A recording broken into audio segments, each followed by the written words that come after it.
అటు చూస్తే బుడమేరు ఇటు చూస్తే కృష్ణా నది మధ్యలో బెజవాడ గజ గజ వణికిపోతోంది.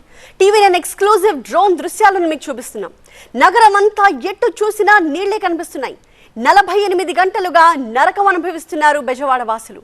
అసలు ఇలాంటి దారుణమైన పరిస్థితిని బెజవాడ ఫస్ట్ టైం చూస్తోంది. ఒకవైపు కరెంట్ లేదు, చాలా చోట్ల తాగడానికి మంచినీళ్లు లేవు, వాహనాలన్నీ నీటిలో మునిగిపోయాయి.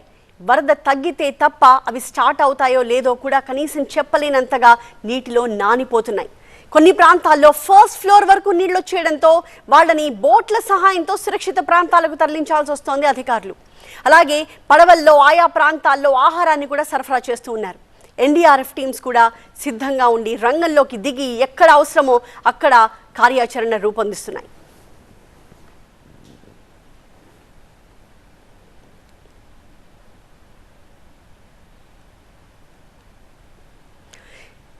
ఐవీఎఫ్ ఒక అధునాతన సంతానోత్పత్తి చికిత్స. అనేక దంపతులకు తల్లిదండ్రులు కావాలనే వారి కలను నెరవేర్చుకోవడానికి సహాయపడుతుంది. ఈ రోజే ఓఎస్ఎస్ ఫర్టిలిటీని సందర్శించండి. ప్రస్తుతం విజయవాడలోని టీచర్స్ కాలనీకి సంబంధించిన విజువల్స్ మనం చూస్తున్నాము. ఎక్స్క్లూజివ్ డ్రోన్ విజువల్స్ లో టీచర్స్ కాలనీ ఎలా కనిపిస్తోంది అంటే పూర్తిగా నీటిలో మునిగిపోయి అక్కడ ఉన్న నిర్మాణాలు, బిల్డింగ్లు, అపార్ట్మెంట్లు అన్నీ కూడా దాదాపుగా ఫస్ట్ ఫ్లోర్ వరకు కూడా నీటిలో మునిగిపోయి మనకు కనిపిస్తున్నాయి.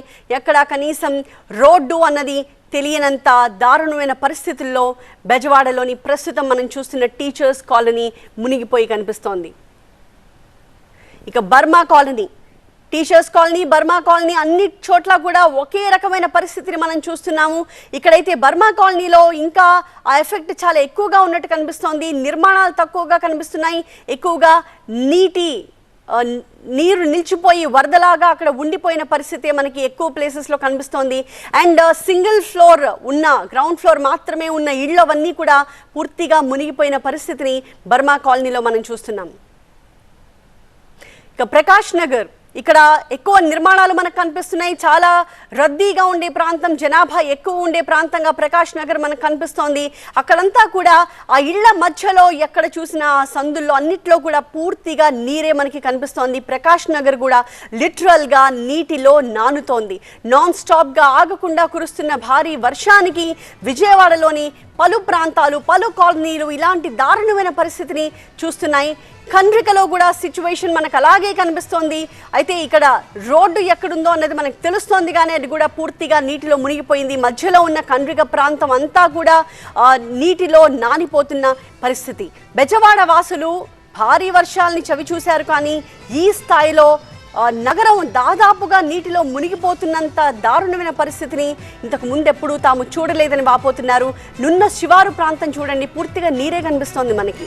చిన్న చిన్న కట్టడాలు ఆల్మోస్ట్ నీటిలో మునిగిపోయాయి. పెద్ద పెద్ద కట్టడాలు, ఎక్కువ అంతస్తులున్న బిల్డింగ్స్ మాత్రమే పైకి ఆ నీటి మధ్యలో తేలుతూ మనకి కనిపిస్తున్నాయి నున్న శివారు ప్రాంతంలో.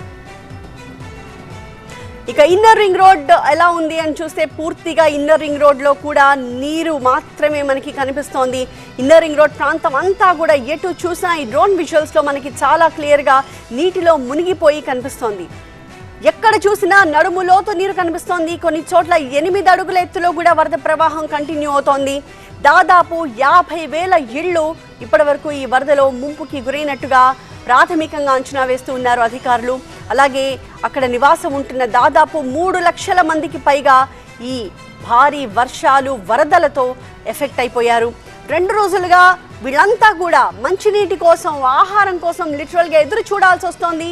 ఎందుకంటే కనీసం బయటికి అడుగు పెట్టలేనంత దారుణమైన పరిస్థితుల్ని చూస్తున్నాము. అంబాపురం కూడా చూడండి ఎలా పూర్తిగా నీటిలో మునిగిపోయింది. ఇవన్నీ కూడా టీవీ9 ఎక్స్క్లూజివ్గా అందిస్తున్న డ్రోన్ విజువల్స్. విజయవాడ నగరం మొత్తం కూడా పలు కాలనీలన్నింటిలో కూడా ఇదే పరిస్థితి కనిపిస్తోంది. పూర్తిగా నీటిలో మునిగిపోయి నీటిలో 2 రోజులుగా నానిపోతున్న కాలనీలు కనిపిస్తున్నాయి. అక్కడి ప్రజలు ఊహించని ఈ పరిస్థితితో ఒక్కసారిగా షాక్ అవుతున్నారు. ఆ ప్రాంతం మీదుగా ప్రయాణం చేస్తున్న ప్రయాణికులంతా కూడా అదే చెప్తున్నారు. విజయవాడ మీదుగా ఎన్నోసార్లు వెళ్ళాం, కానీ భారీ వర్షాలప్పుడు కూడా వెళ్ళాం, కానీ ఇలాంటి పరిస్థితిని ఎప్పుడూ విజయవాడలో చూడలేదు. విజయవాడ ఇంత దారుణమైన సిచ్యువేషన్ని ఎదుర్కొంటోంది అని వాళ్ళంతా కూడా వాపోయిన పరిస్థితి ప్రస్తుతం విజయవాడలో మనకు కనిపిస్తోంది.